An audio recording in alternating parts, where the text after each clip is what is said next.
Hey everyone, as promised, I am going to just finish up the last couple of slides that we didn't get to in class today. But before I do that, I am going to very quickly scroll through the slides that we did go over, just in case you missed any specific content from those slides. So you can pause it any place you need it to grab information. We talked about sort of the muscular system in general and its size and its makeup. And then we talked about the two divisions, the axial division and the appendicular division, and their main roles. We then talked about how we could categorize muscles based on the organization of their fascicles. And so we went into detail on parallel muscles, convergent muscles, pennate muscles, and the three types of pennate muscles, and then ending with the circular muscles or sphincters. We just reviewed some basic vocabulary regarding muscles, including origin, insertion, and action. And then we talked about how muscles work together, and we went over what an agonist, synergist, and antagonist are. And I mentioned to you that, you should definitely be able to identify at any given joint which muscles are the agonist or the antagonist, depending on the movement at the joint that's occurring. And then I shared with you some charts from the textbook that are just designed to help you remember all of these different muscles. And again, in the lecture portion of A&P1, maybe there are fewer muscles that you have to memorize, but in the lab section, there are quite a number. So taking some time and just going over some of these terminology charts, you might find it a good way to be able to recognize and remember muscle names and have a sense of where they might be located. And we finished up just talking about the axial muscles and appendicular muscles just before we went into details on some of them. So, brief overview of the anterior muscles. On the left are the axial muscles, and on the right are the appendicular muscles from the front view, anterior view, and then from a posterior view, you can see your axial and appendicular. These don't have cutaways, so we are really just looking at the superficial muscles predominantly. Okay, and then we talked about how within the axial muscles, there are four groups: muscles of the head and neck, the vertebral column, the oblique and rectus muscles of the trunk, and then also the muscles of the pelvic floor. And then where we went next was to the muscles involved with facial expression, which of course are part of the muscles of the head and neck. And we went over all of these muscles, and I highlighted some of the ones that I think are most important.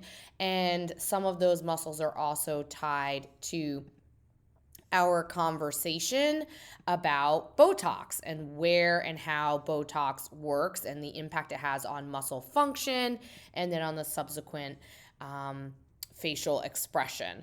From there, we moved into the extrinsic eye muscles. There are 6 of them. We talked about where each is located, its name, and the action that it's responsible for. And we looked at the insertions on the front, from the anterior view. We also can see the origins here in this posterior view. And there is a chart in your book that reminds you of all of these things, including the actions. And then we talked about muscles associated with intramuscular injection sites, and there are 5 of them: deltoid, dorsogluteal, ventrogluteal, rectus femoris, and vastus lateralis. And I pointed out on these diagrams some of the muscles in the area. So if we think about the deltoid muscle, here is our deltoid coming over the shoulder. And of course, you would have your biceps and triceps in the upper arm, and the pectoralis muscle, pectoralis major right here. And I mentioned in class the latissimus dorsi as an example of one of those really broad muscles, and you can see it just peeking out right here.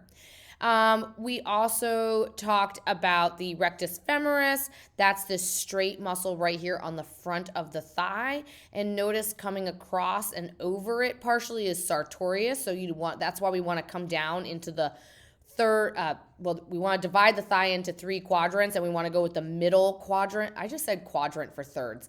We want to divide the thigh into thirds, and we want to go with the middle third for the injection site so that we actually go into the rectus femoris and not into sartorius. If we went high here, we could run that potential risk.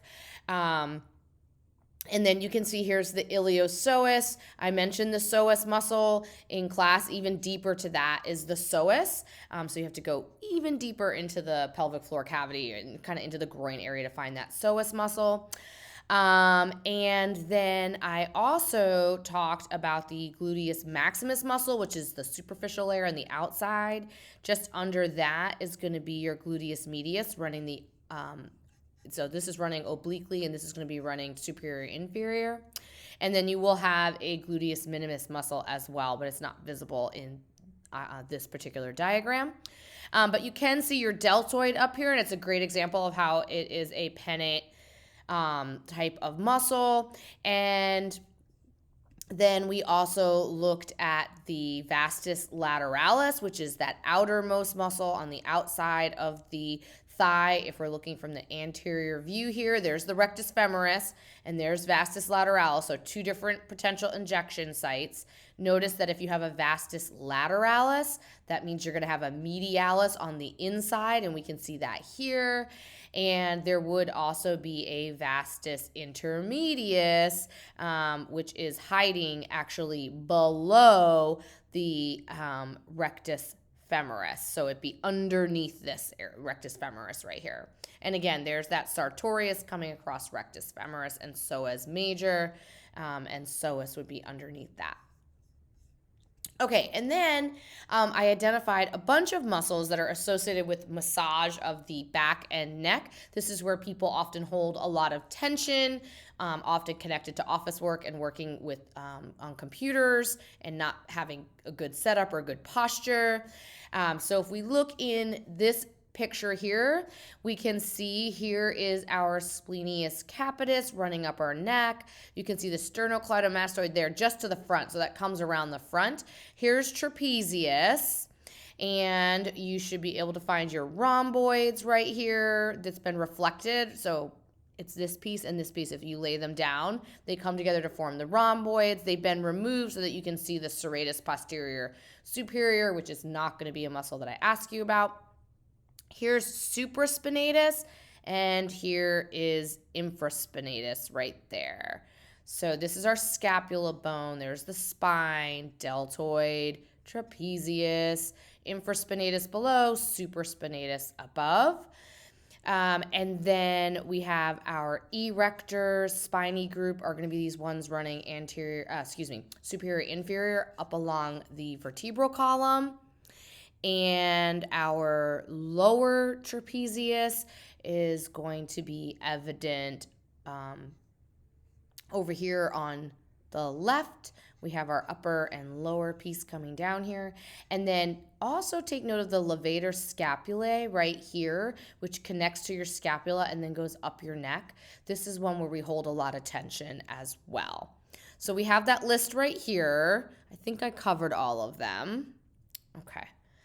And then that brings us to the muscles of the vertebral column.